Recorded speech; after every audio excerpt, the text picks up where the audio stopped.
Remember Dark Brandon? This week, we caught a glimpse of Dark Hunter with a little help from the House Oversight Democrats. Welcome to MOMocrats MOMochat, part of the Demcast family of podcasts. I'm Donna Schwartz Mills with Karoli and AlizaWorthington.com. And oh my goodness, we are here, all three of us, before a 3-day weekend. Yes, we are. So how cold is it where you are, Aliza? It's pretty darn cold. It's going to get colder next week, though. It's going to be, the highs will be in the 30s next week.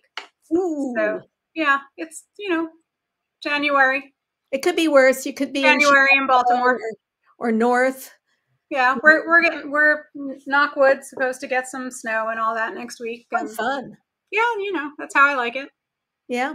I like the seasons and the weather. Whereas if you were here in Southern California, all you would hear is, Angelinos bitching and moaning that it's, 50. Yeah. Yeah. And of course I would make fun of them until a week, and I would be cold too, I'm sure. Well, it's been lower than 50 here. I mean, for Camarillo, like we had some nights where it was close to freezing. They were putting night fields and stuff. And yeah, I remember that. We would have some cold spells up there. I mean, you have skiing in California. You have cold. We do. Snow level. The Sierras are getting their snow finally, which is a good thing. Yeah. Okay, good. Yeah. So where we're going to be, it's going to be a high of 25 on Saturday. Wow. We're going. Huh? In the Pacific Northwest. Yeah. Yeah, high of 25. It reminds me of a lot of like when we were in New York last year, right? I mean, it was kind of cold. Thing. Yeah, it was freezing that weekend. Yeah. And by the way, we need to plan another weekend. But I know. We'll sorry. Figure it out. That's it. No, it's not your job, Donna. Well, anyway. No, we were planning one, but because my personal life's kind of up in the air right now. Oh, I know. Yes, that's fine. Well, but we, I just miss you guys. I know. I miss you guys too. Yeah, so, we'll get it done. We'll get it done. Okay. Well, anyway. Enough talking about the three of us. Yes.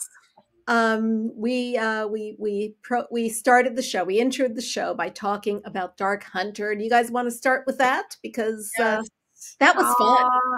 That was a lot of fun.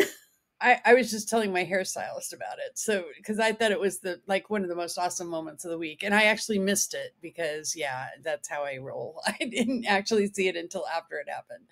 But so the history on Hunter Biden, right, is that they want him to testify in front of the committee to get Hunter Biden. I mean, really, that's what it is. The anti-Hunter Biden committee. Right, exactly. And he was willing to do that, but he said he wanted to do it publicly and he was invited to do it publicly, but Comer changed his mind. Right. Comer, oh God, he's just the worst. You know what? And I'll tell you, he was sitting there in that hearing in this pinstripe suit, and all he needed was a fedora to be a 1930s gangster. And a cane. It was not a good look. I have to tell you. It was not. It was not a good look. So anyway, he did actually technically show up for his hearing, but he went out in public because they wouldn't let him do it in public. Right. So he went out and he gave a public statement. This was, I don't know, 6 weeks ago, something like that. And that was the first time they got all bent out of shape. Right, because the public statement basically shamed them for what they were doing, their duplicity. So this hearing... So they said that he could come testify in public, but then when he went there in public, they wouldn't hold the... No, I don't understand. They said he could testify in public, and then they told him he had to do it in private, and they set a date for the private testimony, and he showed up, but he left. He stood outside on the steps and gave a press conference. Yeah, because they changed their minds, saying that that it had to be private. So because they took a deposition of his former business partner in private, and then they cherry picked things from it to make everybody look bad. Mm-hmm. And then when you read the whole deposition, you realized there was no there that they were picking nothing. Right. And so he, from that experience, said, "I'm not going to do this again. Mhm. You know, I'll do it in public in front of everybody." So they obviously this is not acceptable. So they come to Wednesday's hearing where they're going to vote to refer him to DOJ for contempt of Congress. And the people in this meeting who are in this committee meeting who are going to do this are like Jim Jordan. Yes. Marjorie Taylor Greene. Right. Who have been in defiance of congressional subpoenas for over 600 For days. how long? Yes. So, but the best part is that sitting in the public audience is Hunter Biden. He was there. And he's like, he can was there right now in front of the whole committee. Yep. All they would have had to do is come, tell him, swear him in. Swear him in. They had no idea he was coming, and it threw them for a loop. It's like total pandemonium. The reporters are all over Hunter and not paying attention to the Republicans. He's just sitting there like this, there while they do their talking. There was lawyers. Yeah. Right. But he's ready if they want him. But the Democrats, he did not communicate this with the White House, but he did have communication with the Democrats on the committee because they were all prepared. Yes. They had printouts of Comer's, Fox hits saying that, he can choose whether to do it in private or in public. We don't care, and it was great. And I mean, and you have brilliant. Jared Moskowitz with the Smurf tie on. I love Jared Moskowitz. I just love him. They're expert trolls. This generation of Democrats are just brilliant with the trolling. It's incredible. Really nice to see them give it back. And the thing is that these bullies on the Republican side don't know what to do when a Democrat fights back. No clue. Yeah. They're just absolutely, because no one's ever stood up to them before. Right. They're just shocked, I tell you. Anyway. And offended. At the moment that Marjorie Taylor Greene gets the floor, Hunter leaves. And all the reporters and cameras follow him out the door. So nobody sees what Marjorie has to say, which is okay because, they did do the part where it goes, he doesn't have the balls to listen to a strong woman. But that was Nancy Mace. Oh, that was Nancy Mace. Right. Yeah. Right. And he was there for that. I mean, somebody observed that obviously he does have balls because Marjorie Taylor Greene showed them. She's obsessed with them. She's showing it again. I mean, I would leave if she was going to get up there because she keeps showing, these pictures. So of course he left. Perfect. Yeah. It was perfect. It couldn't have been better. But, my favorite, speaking of Jared Moskowitz, is where they are, they're going to vote on issuing this subpoena. Mm-hmm. And Jared Moskowitz says, you know what? We issued subpoenas to Jim Jordan. And, he's naming all the, Scott Perry, all the January 6th conspirators in the House. And he goes, if you agree to call them in the same way that, have them honor their subpoena, I'll vote for your subpoena. I want to see everyone treated the same. Yeah. But it shouldn't just be Democrats. Right. And, and of course nobody raised it. Uttering, And Raskin did the same thing. Raskin did the same thing for, asking them for a show of hands. Who wants Hunter Biden? Who on the other side wants Hunter Biden? Who of my friends on the other side wants to hear Hunter Biden's testimony? Right now in public, he's here. Raise your hand. And by a show of hands, raise your hands. And nobody on the other side raised their hands. So they were just humiliated, Just I mean, humiliated. honestly, one of the best lines in the whole thing was when Marjorie Taylor Greene had her little stack of poster board in front of her, Yeah. and wanted to introduce these exhibits, and Jamie Raskin objected because he didn't want them, whatever it was, to be in evidence without knowing what they were. And It's and our she's turn. and he said, "No, you're not going to show pornography in here." And she said, "It's not pornography." And he said, "Well, you're the expert." Actually, I thought the best line was Jasmine Crockett's. Oh where yeah. she said, Oh, no She is wonder smart. nobody wants to speak in private with y'all because y'all lie. Yeah. She's No, a rising star. Oh, she is a pistol. I'm just here to tell you, she knows her stuff, and she knows how to communicate it in a really straightforward manner. well, that's because she had to do it in Texas. I remember when you had that walkout in Texas, the big standoff on one of these special sessions. And Jasmine Crockett was the one that was doing all the MSNBC hits and was like, Yeah. oh my goodness, this woman is fantastic. Yeah, she's got a brain the size of Texas, and I really I hope she continues to ascend in the party because she really knows what she's talking about, and she is great. She's quick on her feet. She I love her. Yeah. No, she's awesome. And that whole committee meeting though was like if I mean probably the best visual from it was Comer sitting like this. Yeah, and everybody, all these guys behind him, like deep in huddle mode, like, okay, now what? Like, it was great for the Democrats. That whole thing was great for the Democrats. There was not one good moment from the moment they started, and as soon as Hunter Biden showed up, it just completely blew everything up, which was chef's kiss.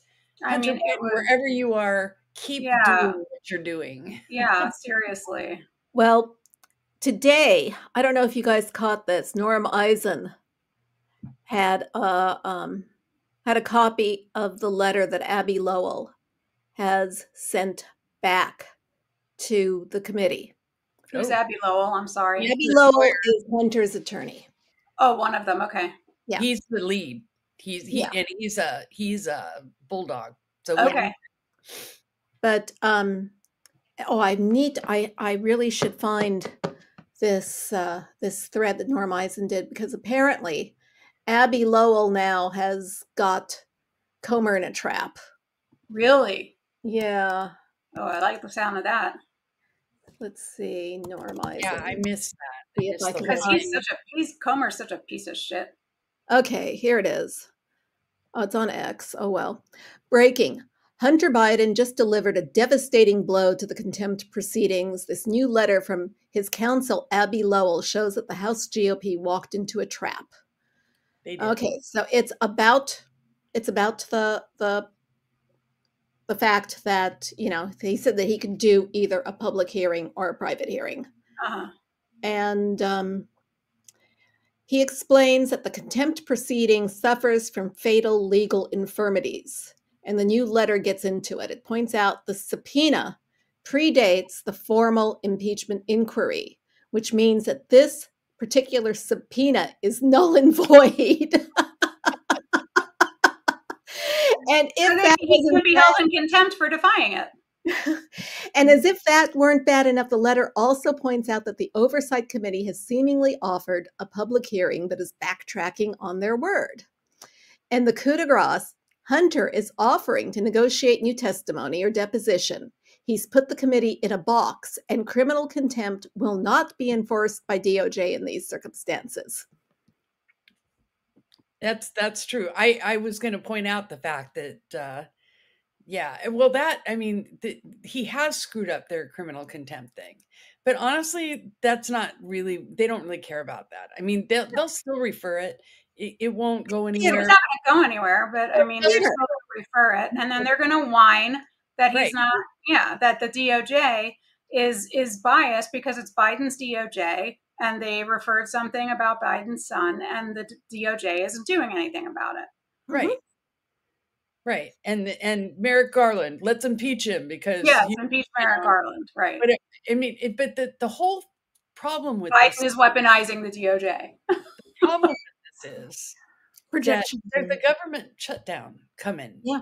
9 days, right? And another one coming at the beginning of February. Because they've split it up. So it's 9 days. I thought it was 5 days. I thought it was the 17th. Am I wrong? Maybe you're right. Maybe I could be. I can't math right, so that's fine. That's fine. I could be wrong, but well, this brings us to another topic, which, and again, these are such moving targets. Yeah. You have a tentative agreement that Mike Johnson has made with Chuck Schumer to meet this first deadline. Which pisses off all his fellow Republicans. Yes. And God forbid they work with Democrats. God forbid they actually govern. Yeah. And they can't govern unless they work with Democrats because the Republicans... How is the economy going to crash like Trump wants it to? Right. Right. Well, that's what Steve Bannon and all these guys want. They want government to shut down so the our credit will be downgraded, the economy will crash. That's what they want. The burn it all down gang.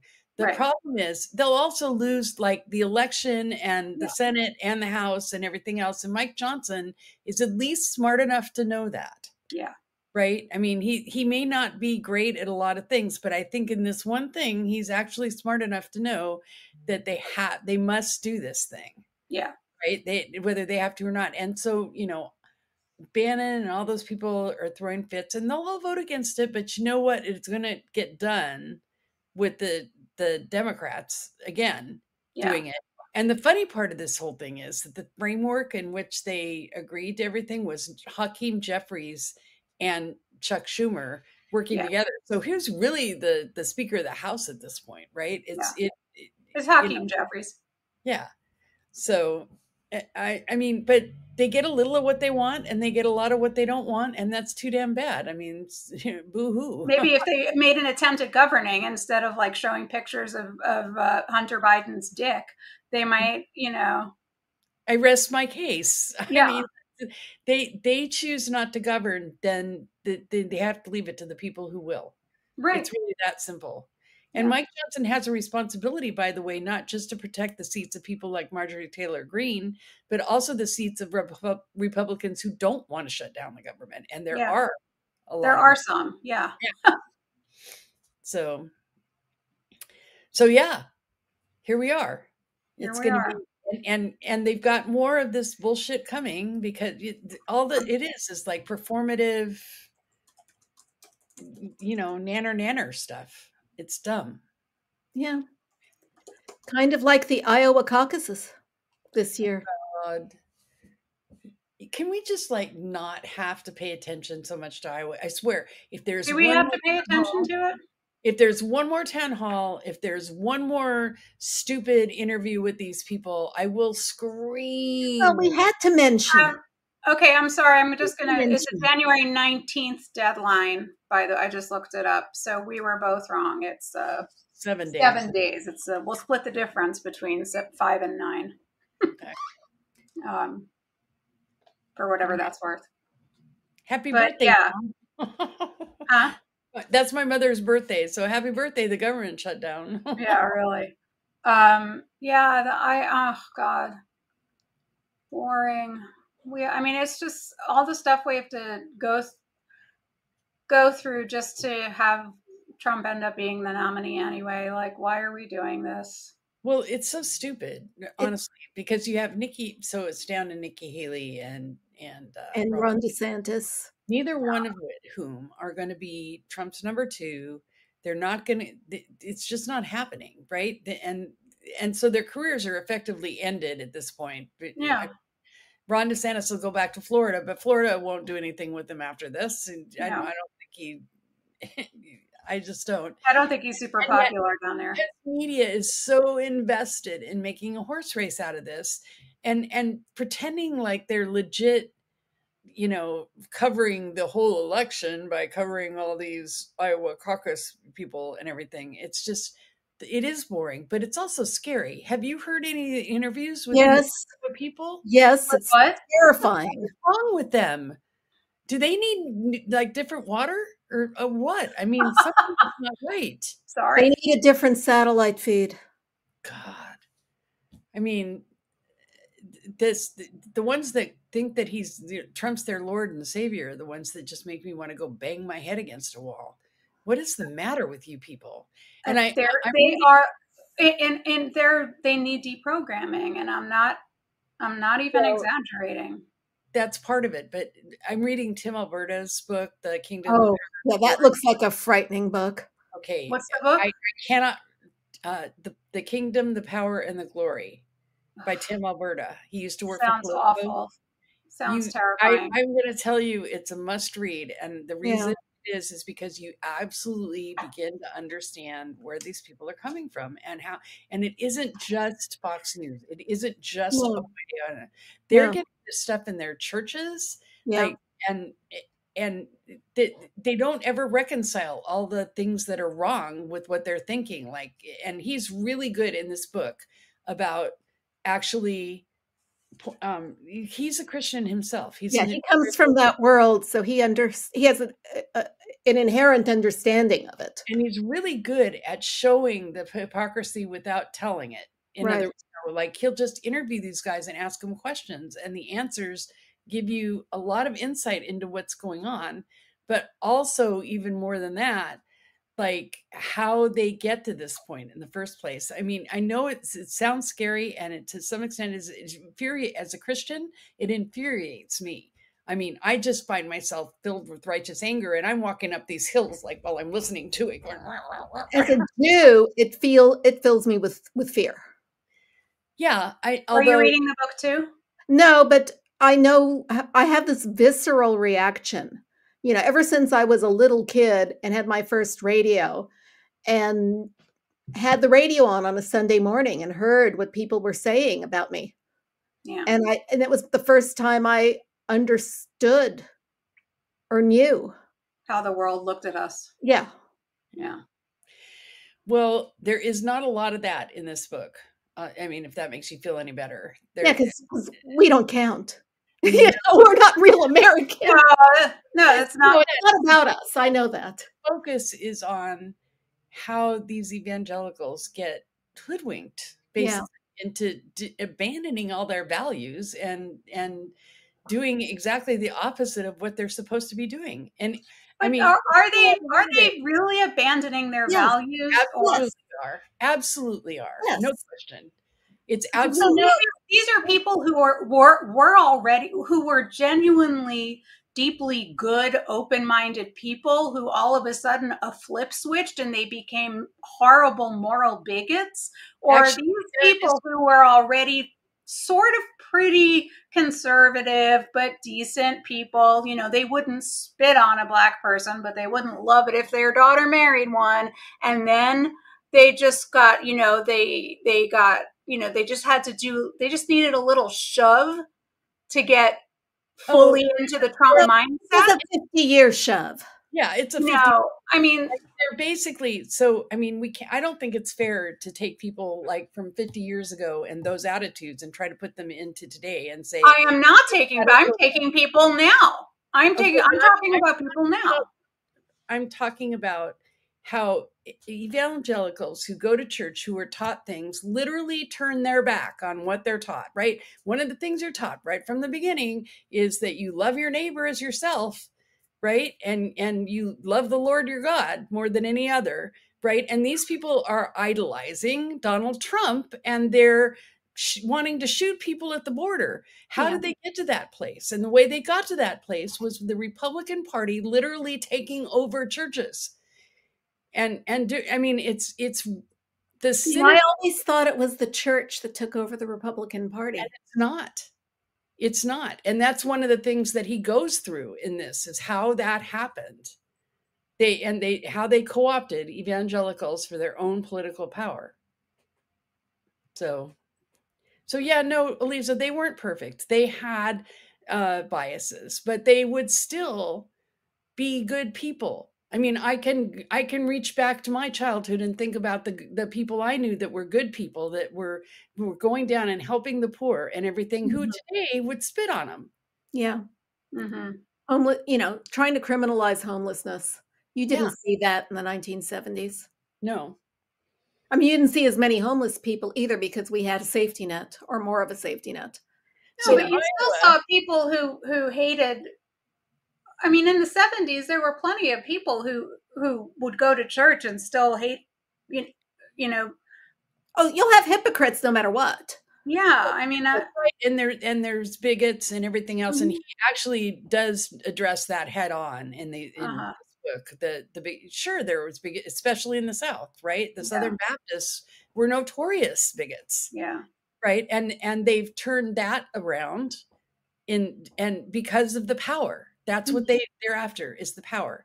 And it's a real, even for me, who's been in it for years, it's an eye-opener to see. And Iowa is one of the most evangelical states in the country. I mean, it goes, sure, there's, Mississippi, but Iowa is, you don't live in Iowa without going to church, pretty much, and everything. And, it's also one of the whiter states in the country and everything. So that said, having this bacchanalia of political, bullshittery for months and months, what, it's been a year at least, that we've had to put up with this, is just proves that it's good that Democrats aren't doing that as their first primary. That's all. I mean, it's just awful. So, and Trump has basically been above it all. He's organized his campaign, to their credit, is organizing people to go caucus for him, and that's all he's doing. No debates, none of that. No eating corn dogs at the Iowa State Fair, none of that shit. Right? He actually has competent people on the campaign side this time. Right. Which is and the thing is that all of the state Republican parties do not. And they're all going broke. The National Party is going broke. The only one who's raising money is Trump. Right. And which is another way he controls what's happening in the other races, because he's the only one with money to share. Right. Well, he's not sharing it. I was just going to say, is he sharing it? But he could. He can hold it as a carrot. Yeah. Yeah, he'll hold it as a carrot, and he'll pick and choose who he wants to bring up on stage with them and all that. But I mean, all of us should just and do what Biden's doing, right? Which is, Biden knows he's running against Trump, and he's laying it down right now. Yeah. Biden has been so good this last week. Yes. He has been giving these fantastic speeches. He's hit the ground running. He is going after Trump and Trumpism. He is touting his successes. Yeah. And yes, I want to see. So were his surrogates, by the way. I mean, online and on the shows. I mean, Kamala Harris, who's not getting a lot of attention, has been too. I mean, she's been out there at the universities and everywhere else, and she's, getting crowds. Jim Clyburn has. Yeah. Gregory Meeks was just on Nicole Wallace's show. Oh, well, it wasn't. Ali Velshi was substituting for her, but he was just on Deadline White House supporting, talking about the Houthi strikes and. So when you hear Trump come out after throwing a staged fit in court yesterday, and then going to Wall Street, to his place at 40 Wall Street, and standing there and saying Biden can't put two sentences together. I'm like, dude, you haven't been watching Joe Biden. Just keep underestimating him. Go ahead, Seriously. because he's been hot. That's like in his dreams. Yeah. Biden's been coming in hot, and he's doing well at what he's doing. So, yeah. And meanwhile, Trump is, doing what he does best, which is to shit on everybody. So he's, I guess he now recognizes that Nikki Haley might be a threat. So he's gone birther on her. Birthering her. Yeah. But it's the same stuff he did with Ted Cruz, right? He doesn't deny that Nikki Haley was born in the US. She was. But No. she was born to immigrants who weren't citizens. And so he's invoking that same crap that I wrote about on MOMocrats like 13 years ago that they did to Obama, right? Yeah. Yes, he's lying about what the law is. And at the same time, he's signaling that he will change the law. Yeah. And that people like me, who has an immigrant parent, and my daughter, who has an immigrant parent, although not from a shithole country.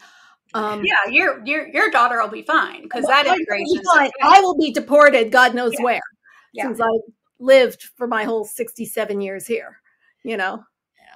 Well, there'd have to be a grandfather clause. I don't think they'd want to deport people like you. I think they're looking for ways to. They will look at my social media record. And they will do, I fully expect if the Republicans win that I will die in a concentration camp. Yeah, well, I fully expect my dead cold body will that happen, don't you? You will too. They'll find a reason to round you up too. Well, I'm a native, so fuck They'll that. seize assets. They'll do all the things. Yeah, I know they'll find a way, but I mean, we know that that's fascism, but yeah. So anyway. The whole birther thing though is in relation. It would be funny if it wasn't so abhorrent, right? And in relation to that, I want to say, for all their hate of immigrants and everything, Indiana now is proposing a law to let kids that are 14 and over, 14 and over, drop out of school so they can work for corporate farms, right? And not even family farms, which is bad enough, right? But corporate farms. And I'm thinking to myself, now, why would they want a law like that? And the only reason I can think of that they'd want a law like that is because they don't want any immigrants to come and work those farms. There you go. Which to me is just fucking wacko. They are causing their own employment problem. This is the pro-family party, right? Immigrants. Right. This is the pro-family party, which apparently means that you can quit school when you're 14 to go work on a corporate farm. And maybe if you're lucky, not get killed by a tractor or something in the process. Well, there's no safety net for families. If you're not already wealthy, you're going to want your kids to go to work so you can pay the rent. Right. They want to take us back 150 years. They do. I mean, this is the Labor Party. This is the whole labor movement. They're trying to undo everything the labor movement accomplished. But I mean, I'm thinking about 14 years old. What is the matter with you? Let these kids, finish high school at least, right? Before you put them on. If the kids finish high school, they're going to be informed voters. They can't do that. God forbid. God forbid. Well, I don't know about that. Learn. When you're going, they are taking the dictionary off the shelves in Florida. So I mean, if that catches on in Indiana, I don't know. Because it has the word sex in it and defines it. So, did you hear Jimmy Kimmel's bit on this last night? No. Okay, so he was great, but the first line, this is the one I remember, is that if they're gonna do that, then they should also ban the word dictionary and just make it Ictionary.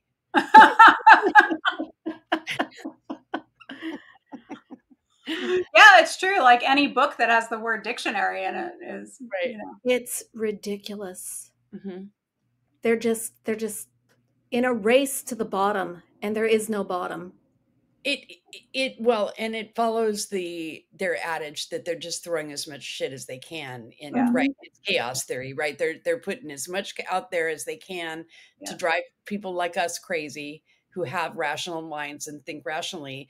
And it's all noise, and we have to cut through it, which is why what Biden is doing is so good, because he is cutting through it. He's like, and he's doing his work while he's doing this. So yeah, he's also acting as president, he's actually trying to get student relief. He's commander in chief. He's doing what he's supposed to do. He's taking the slings and arrows. Taking the slings and arrows. That's all part of the job.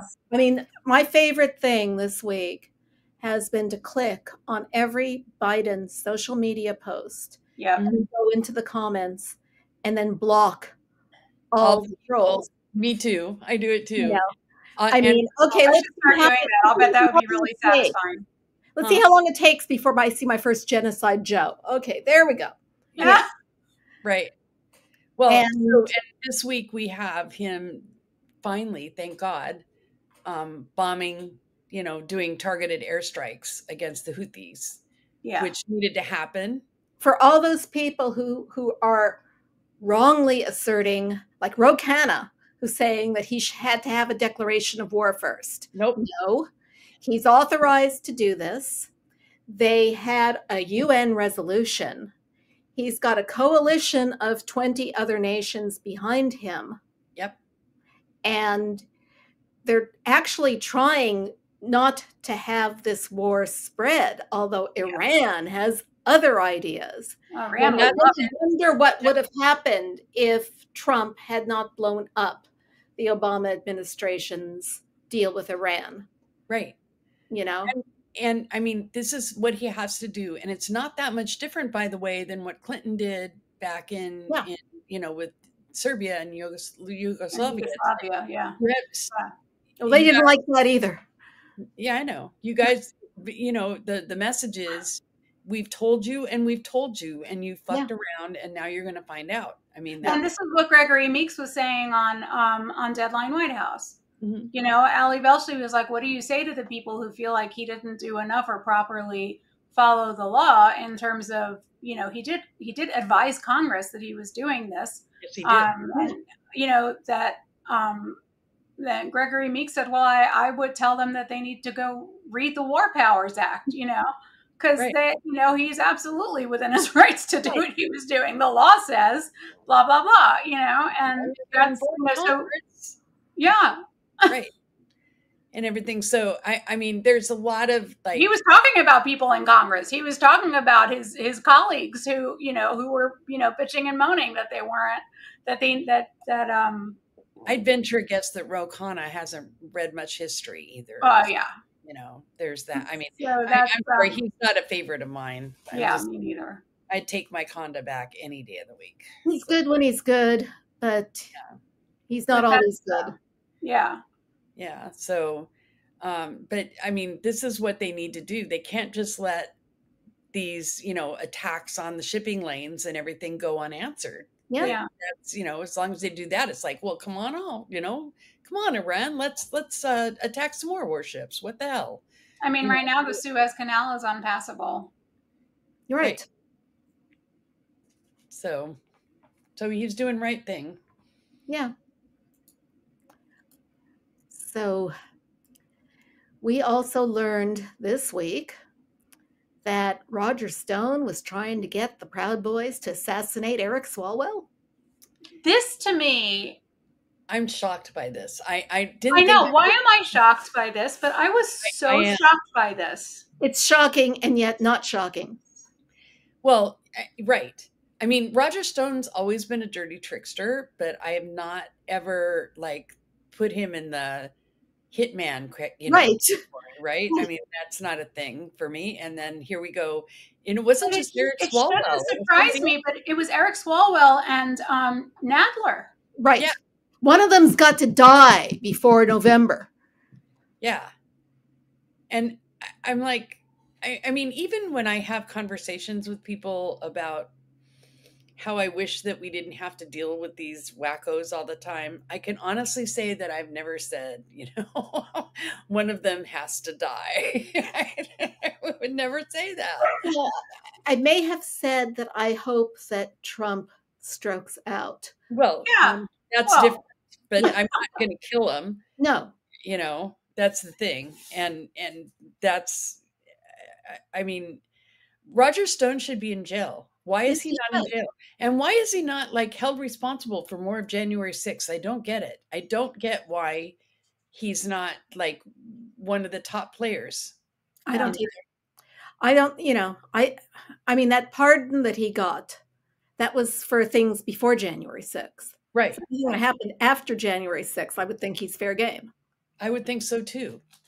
And I don't get it. I'm not sure why he's not. I mean, you could maybe infer that maybe he's, a confidential informant or something. Well, that's what I'm wondering. He is such a horrible individual that maybe even his friends can't trust him.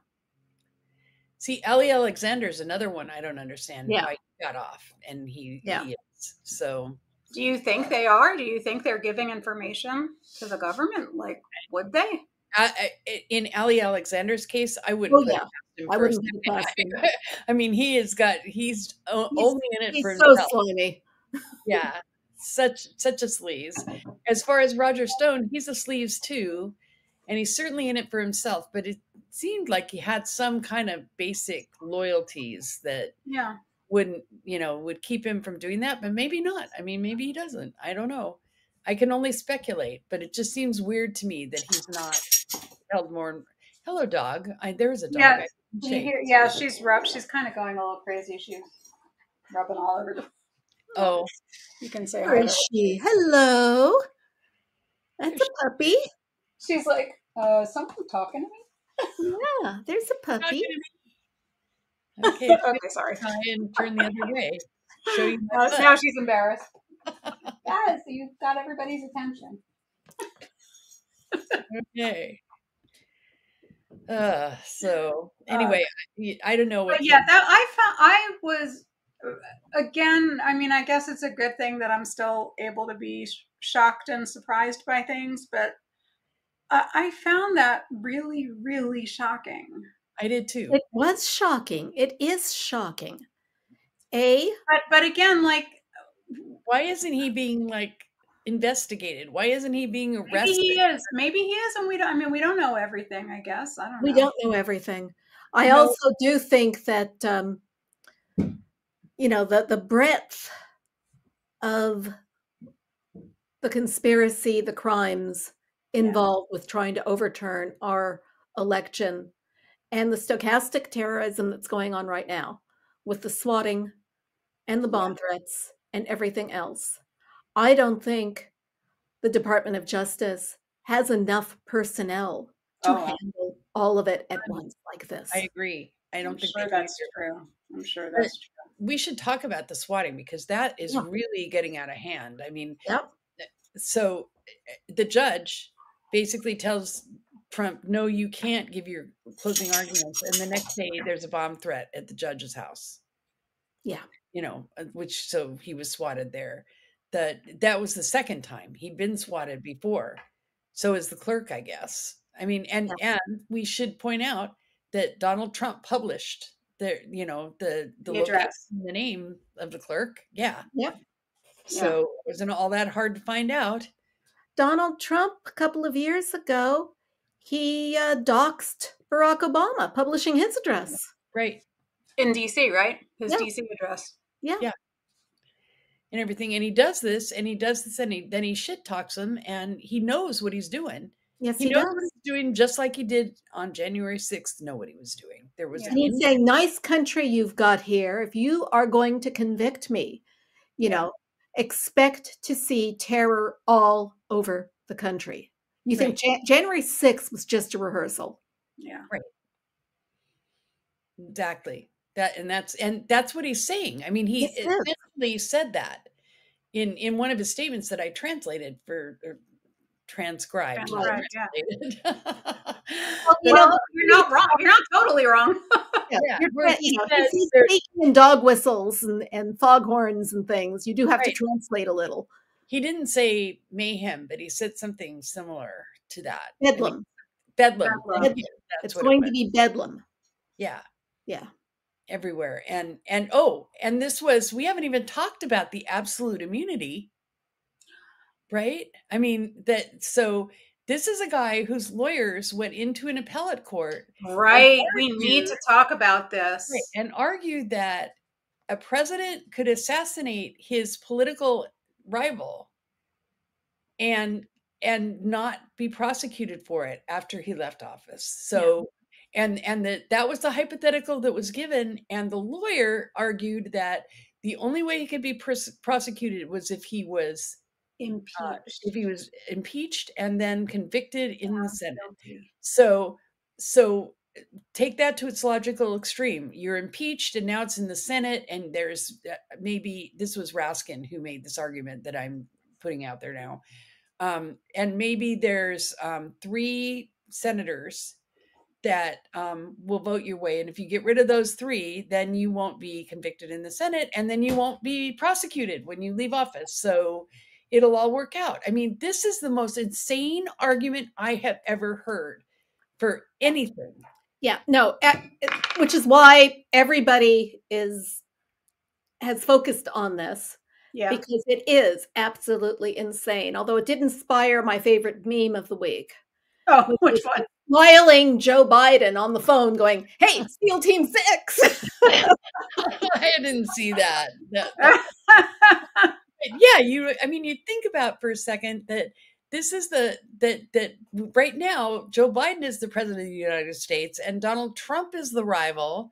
And right. So if that's what they're arguing, get SEAL Team 6 out there to bump him off. And, as long as Democrats control the Senate, if Trump does stroke out because of all of the court stress, they are going to think that it was a CIA op. Oh, it won't matter if it's because of court stress or just because of natural causes, whatever it is. Yeah. It will be, because he'll be a martyr forever and ever. Amen. Right. It'll be because of Hunter Biden's dick. Yeah. So, but that argument is like, when I first listened to it, I thought, what the fuck? And then I it was shocking for a while. And I'm like, so we just had somebody argue that a president could do anything he wanted. Yeah. Period. Yeah. Yeah. To the point. There won't be a conviction. Yeah. In the Senate. So and I'm pretty sure that wasn't exactly how it's supposed to work. I mean, if you go and look at it, and they were arguing like all the Marbury versus Madison and all, reaching way back for that. But I'm thinking, you just can't do this. And then Trump comes out yesterday after his staged, thing in New York. He comes out and he does it all. He was asked about it and all over again. He says, you have to have absolute immunity or you won't be effective. You can't do anything. I'm thinking to myself, well, that's stupid. Of course you can do whatever you want as long as you don't break the law. I was going to say, you can follow the law. No. You have to have absolute immunity if you are President Trump, or you can't do anything President Trump wants to do because all he does is crime. Right. Exactly. And then he starts making these bogus comparisons, like we could get Biden for the withdrawal from Afghanistan, which he negotiated. Well, beyond that, actually, Josh Marshall wrote a great article about this yesterday saying, Biden deserves a lot of credit for Afghanistan. He said if the military was blocking what should have been the end of a war 10 years earlier. Yeah. He said it's like Biden just said, we're going to pull the Band-Aid off and get it done. Yeah. And he did. And so it deserves credit for that, not criticism, and certainly not conviction and everything. So, Afghanistan, that's bogus. And then I can't remember what the other thing was that he thought that they could get him for, but whatever it was stupid. It was like Biden has complied with the law, so you're not going to get him like to a fault, right, to the point where it drives us all crazy. Sometimes. Yeah. Like, yes, we would like it if you just blanket forgave all the loans, but you can't. So he's doing it inside of the confines of the law. Right. And even when he does, sometimes like the Supreme Court he's not getting the credit. He has forgiven so many billions of dollars in loans. And, the younger generation doesn't see it. Well, I mean, I think the people whose Some loans do. have been forgiven. The ones whose loans have been forgiven. I mean, I've seen it, but it's I not think getting out there. few who are on social media and places like that whine about it. They Yeah. get a lot of attention, but I think, I mean, I read the Reddit subreddit about this Mhm. student loans, and there's just so many people that are so grateful. Yeah. That I mean, it's one of the reasons I read it. It's because it's happy. It's like if you got to be Yeah. in a Happy, shitty place in the good. internet most of the day, reading this thing makes me happy. Yeah, well, because it's making a difference in people's lives. It's really Exactly. like something that impacts their life. Right. I mean, they're saying that now I can buy a house. Now I can, Yeah. Now I can afford a car. Now I can do that, you know. It helps the whole economy. Yeah. Yeah, which is by the way still roaring. Hello. Yeah. Even Well, though that's Trump why- would like it to collapse. Yeah. That I mean, again, I hate to keep coming back to Trump, but hey, we're in an election year and it's going to happen. Unfortunately, I don't mean to brag about being, you know, over here on the East Coast in Maryland or whatever, but I saw gas. Sorry, California. I saw gas yesterday for $2.99 a gallon. Actually, our gas isn't that far off of that. It's just that we have a bunch of taxes that get. I know you do, but I just wanted to say our taxes only add about $1 to it. No, Okay, they're so more than that. it's pretty good, I think. But yeah, $2.99 is good. And I saw $4.59 here, which for us is great. Actually. Yeah. That's been great. Yeah. Yeah. So, yeah, gas prices are down. I mean, there's a lot of things that are really great about the economy that, you know, and Trump implicitly admitted that when he said he wanted the economy to crash. Yeah. Right. That's an admission that the economy is good, even though nobody on the right-wing networks will acknowledge that. Yeah. Well, that's not quite true. Fox Business Larry Kudlow had to acknowledge it. He was grudging. He didn't enjoy it. Did he really? Not enjoying it at all. He did not enjoy it. Yeah. Before we end for the day, I think we should talk about Brittany Watts. Yes. If you recall, she was the woman in Ohio who miscarried at home because she was turned away by the hospital. Four times. Four times she was miscarrying, and they could not perform a D&C on her. And she ended up miscarrying at home into a toilet. And she flushed the remains down the toilet, and they charged her with desecration of a human corpse. Yeah, something like that. Something like that. Yeah, and so this poor woman loses her wanted baby, goes through the pain and the ordeal of a miscarriage, and then she gets arrested, and she has these legal issues. And yesterday, the grand jury said that they would not allow the charges to stand. You know what makes me mad about this? I mean, I'm super glad that they wouldn't allow those charges to stand. Yay them. But what makes me mad about this is there never should have been charges. No. There should have never a been. woman so much for a miscarriage. Yes, so much of this makes me mad that they wouldn't even give her a DNC is what makes me mad. Yeah. That she couldn't get the health care she needed makes me mad. All That's what makes me mad. Absolutely. All I mean, of it. this is what she could have died. That's right.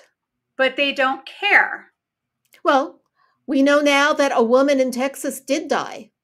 Right. Because she couldn't get the health care she needed. And their courts have said that you can't give them health care. If they are on death's bed, you still can't give them the health care because, you know. Because Jesus might intervene and make the baby alive again or something. I mean, like that. Something like that. It isn't even that. The logic is ridiculously bad. I mean, it is. There's no biblical logic for it other than they say God loves every human being and creates them, and therefore he'll take care of them. And this, I'm sorry, but this, any If you follow Christian, that to its logical conclusion, we shouldn't have medicine at all. exactly. I mean, and that's and the thing that frustrates me about this is if you go back in Christianity to the first through about, well, the first century, but about the 4th century, it was Christians who created medicine. They were the ones that were actually treating, because that's what Jesus was, the big healer. So this is such a bastardization of Christianity that it just drives me up the wall. That and these women, basically, this is not about Christianity or what Jesus wants or anything else. This is men controlling women. That's what this is. It is men controlling women. It is white people controlling Black people. It's, you know, it's basically the last scream of white supremacy, I hope. White male supremacy. Right, yeah. The other part of that, which I knew, but Joe Scarborough has been talking about this a lot, is that until Jerry Falwell, the evangelical church was pro-choice. Yeah, absolutely. Really? Yes. Yeah. When Roe v. Wade came down, the evangelical church supported it. Remember that George H.W. Bush's father was part of Planned Parenthood. Yeah. It was Jerry Falwell who turned it, and his moral majority who turned it around. And it was for power. Yeah.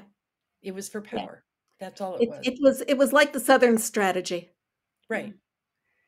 So, and power, particularly power over women. One of the reasons is because this was when, you know, in the 70s, women were fighting for their rights. They were actually getting some rights. They weren't. Yeah, that wasn't acceptable more. And so this was a way to try to reassert power over women. And it's, again, they're trying to do this, and it's going to backfire. That's all I'll say. It's going to backfire. But, you know, I'm really glad that Brittany Watts wasn't charged, and I hope that she is able to put her life back together and maybe try for another, you know, child that she wants. I hope she can have another child. I hope she can too. I hope she can too. You know, I hope there's a way that she can sue them for wrongful arrest. Yeah. I don't want to get too into the weeds about it, but I mean, how did they even know? Because a nurse that she confided in at the hospital ratted on her, reported it. Right. How did she? Well, she went to the hospital after she had the miscarriage? Yes. Oh. Yeah. She was in pain and bleeding and went to the hospital. And this nurse, who was nice to her face, behind her back, reported her to the cops. Right. So how's that for betrayal? Yeah, with friends like that, who needs enemies? Yeah. I mean, seriously, what is the matter with people? Yeah. Anyway. So 2 minutes left. Mm-hmm. You guys have anything planned for the 3-day weekend? I do. Yeah, you're getting cold. I'm going someplace cold. You're going to have a great time in Seattle. You are. How long are you going to be there? We'll be there until Wednesday. Nice. Very nice. Very nice. Yeah. No, I'm just hanging out with family. I'm going to go see my cousin on Monday. I hope if weather permits, we might be getting some snow. And seeing some chosen family tomorrow, my friend Jasmine and her amazing family. And we're just hanging out around here. That's also nice. Yeah. We're going to San Francisco. Oh, are you? So, are you going to stay at the Fairmont again? Pardon? Are you going to stay at the Fairmont? We don't go to the Fairmont. We go to the St. Francis. Oh, the St. Everybody gets those two confused. I know. I'm one. But no, we're going to. Actually, we're going to have dinner with an old friend of mine from high school who I haven't seen in like 30 years. So that will be fun. Yeah. And on that note, I hope all of you will have a very good 3-day weekend. Do what you can to stay warm. Stay warm. Honor Martin Luther King Jr. with service if you can. Yes. Yeah. And we will be back on YouTube, MOMocrats.buzzsprout.com, or on your favorite podcast service such as iTunes, Google, and Amazon Music. And be sure to check our Facebook page for updates. I'm Donna Schwartz Mills with Karoli and Aliza saying goodbye for the MOMocrats. Bye, everyone. Bye. MOMocrats MOMocrats is part of the Demcast family of podcasts.